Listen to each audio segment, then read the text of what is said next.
인류 최초의 조립식 이동형 성전, 성막이 완성이 되었습니다. 조립이 완성이 된 이후에 성막을 하나님께 봉헌하는 내용이 오늘의 본문입니다. 성막 봉헌식은 이스라엘 백성들이 출애굽한 지 1년째 되는 첫날에 기념하여 드리니 여러 가지 의미를 담고 있다고 할 수 있습니다. 이 성막 봉헌식 이후로는 12지파가 진을 이뤄 이동하게 되면서 출애굽 백성들 또한 또 많은 변화가 있게 됩니다. 성막이 들여지는 이 과정 중에 참 여러 가지 사건 사고가 많았습니다. 아름다운 모습도 있었지만 하나님 앞에서 벌인 끔찍한 범죄들도 있었습니다. 그럼에도 불구하고 이 모든 것의 완성을 하나님께 영광을 돌리는 것으로 끝맺음 내게 됩니다. 오늘 우리는 성막 낙성식의 과정을 살펴보고 이 낙성식의 의미를 또 살펴봄으로써 우리 인생의 목적이 무엇을 향해 나아가야 하는지 우리 인생의 결론으로 연결지어서 한번 생각해 보도록 하겠습니다. 성막 전체 건립의 핵심은 회막이기에 먼저 회막을 설치하고 그 안을 채운 다음에 그것들을 성별해 나갑니다. 재미난 것은 만들 때는 각자 부분을 나눠서 만들었지만 세울 때는 중요한 순서부터 세우는 것을 보게 됩니다. 그래서 증거기가 가장 먼저 자리하게 됩니다. 이 증거기 안에 무엇이 들었습니까? 나중에 만나도 들어가고 아론의 쌍난 지팡이도 들어가지만 하나님이 제일 먼저 넣으라고 한 것은 하나님이 주신 말씀의 돌판입니다. 출애굽기 25장 21절에 속죄소를 궤에 얹고 내가 내게 줄 증거판을 궤 속에 넣어라. 그러므로 여러분, 교회에서 가장 중요한 것이 무엇이라 생각하십니까? 바로 말씀입니다. 말씀이 가장 중요합니다. 다른 어떤 것이 말씀을 대체할 수 없습니다. 죄송합니다.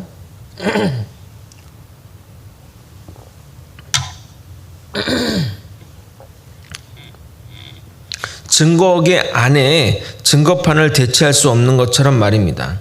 이 사실을 모르는 분은 없습니다. 가끔 말씀 외에 다른 것들에 집중하는 것들이 교회 내에 있습니다.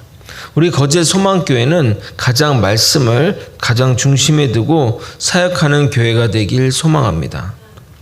또한 여러분도 말씀이 가장 중심이 되어 가장 중심이 되어야 합니다.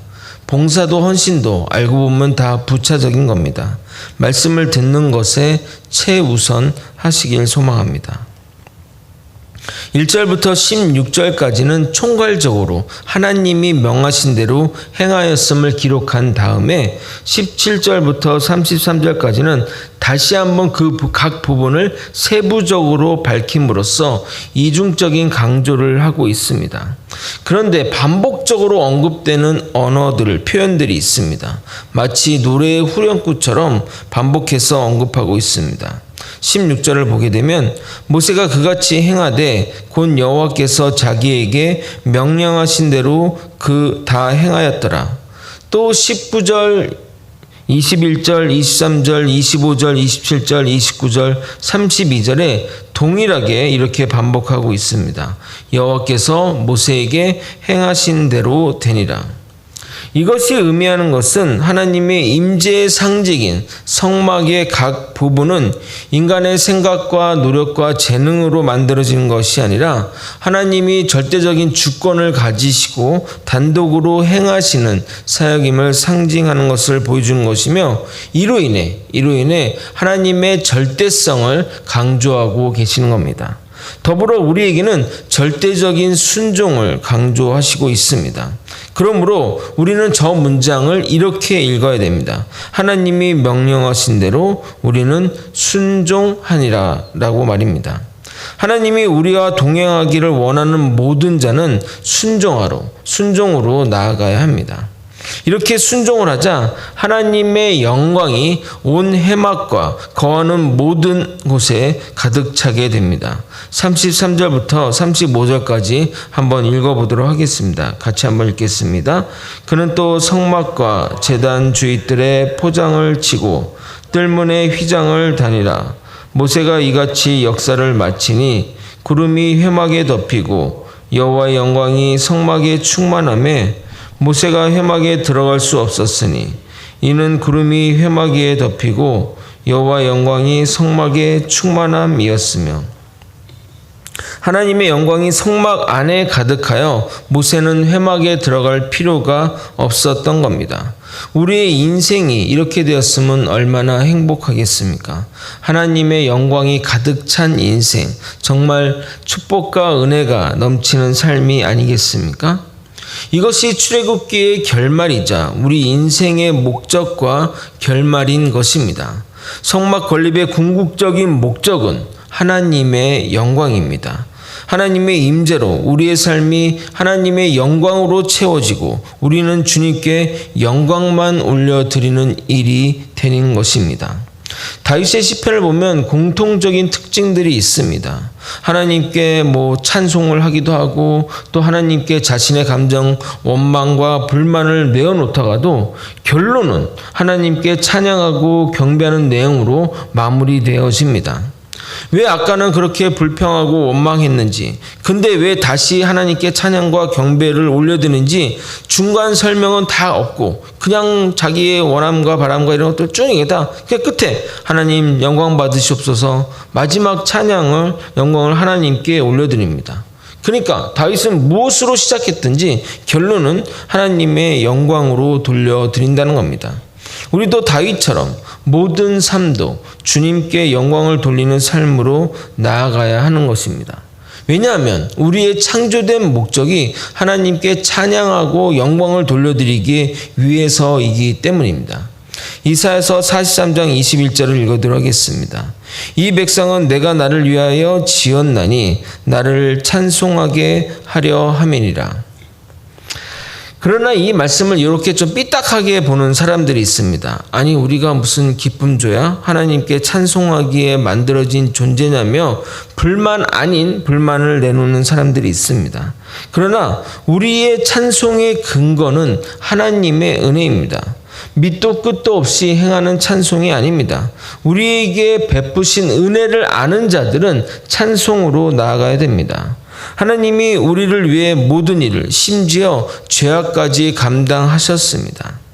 내 삶에 무슨 일이 내 삶에 무슨 눈에 보이는 일이 일어나서 감사와 찬송을 올려드리는 것도 믿음의 어떤 한 모습이겠지만 우리가 인지하든 인지하지 못하든 하나님은 우리를 창세전에 택하셔서 우리를 위한 구원의 계획을 완성하셨습니다. 그러므로 우리는 당연하게 찬송과 경배의 자리로 나아가야 하는 겁니다.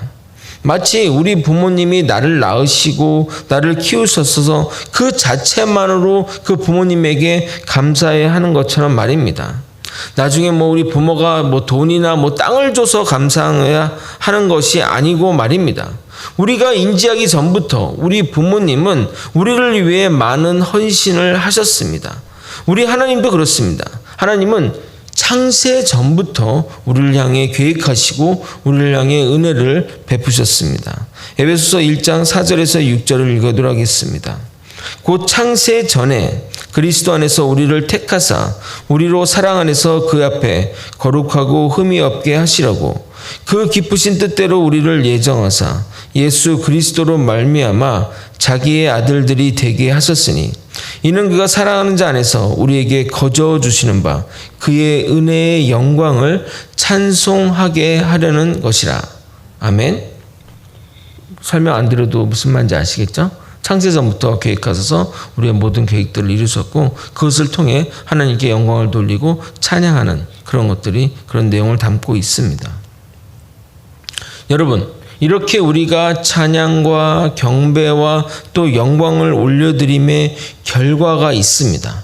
결과가 무엇일까요? 하나님의 임재이며 하나님의 동행하심입니다. 찬양의 결과가 인간의 유익으로 결론이 난다는 말입니다. 36절과 36절부터 38절을 함께 읽도록 하겠습니다.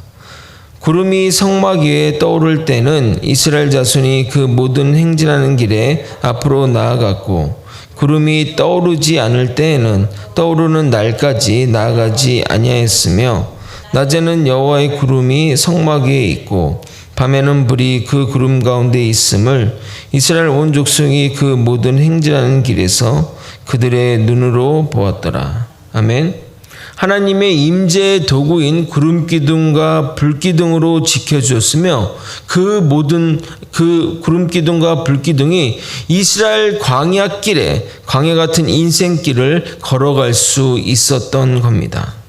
말씀을 정리하겠습니다. 하나님이 지시한 대로 성막의 모든 기구가 만들어졌고, 하나님이 명령하신 대로 건립이 완성됩니다. 하나님이 명령하신 대로 제사장이 세워지고 모든 성막이 완성이 되자 성막 가운데 하나님의 영광이 가득 차게 됩니다. 하나님의 영광이 가득 찬 인생은 정말 복된 삶입니다. 하나님이 갈 길을 인도해 주시고 지켜주시고 동행하시기 때문입니다. 여러분의 광야 같은 인생길에, 나그네 같은 인생길에 누가 동행해 주십니까? 바로 우리 주님이 함께 하십니다. 그러므로 우리는 하나님께 모든 영광과 존귀를 돌려드려야 하는 것입니다. 우리의 모든 인생이 주님께 영광을 돌려드리며 그로 인해 주님의 임재가 가득한 인생이 되시길 예수 그리스도의 이름으로 축원드립니다. 아멘. 기도하시겠습니다. 하나님 아버지, 출애굽기의 말씀을 아버지 끝맺음하면서 아버지 모든 인생의 결론도 이렇게 하나님께 영광을 위해 찬송하는 아버지 우리가 될 수 있도록 이끌어 주시옵소서. 여러 가지 별의별 일들이, 사건 사고도 있었고 여러 가지 일들이 있었음에도 불구하고 마지막은 주님께 영광을 돌려드리는 아버지 인생의 결론을 가질 수 있는 우리 모두가 되게 하여 주시옵소서. 우리의 찬양과 경배를 받으신 하나님, 그로 인해 우리와 함께 동행하시는 하나님이 되어주시길 간절히 바라오니 우리 인생 가운데 하나님 함께하여 주시옵소서. 사랑이 많으신 예수 그리스도 이름 받들어 기도드리옵나이다. 아멘. 주기도문으로 예배를 마치겠습니다. 하늘에 계신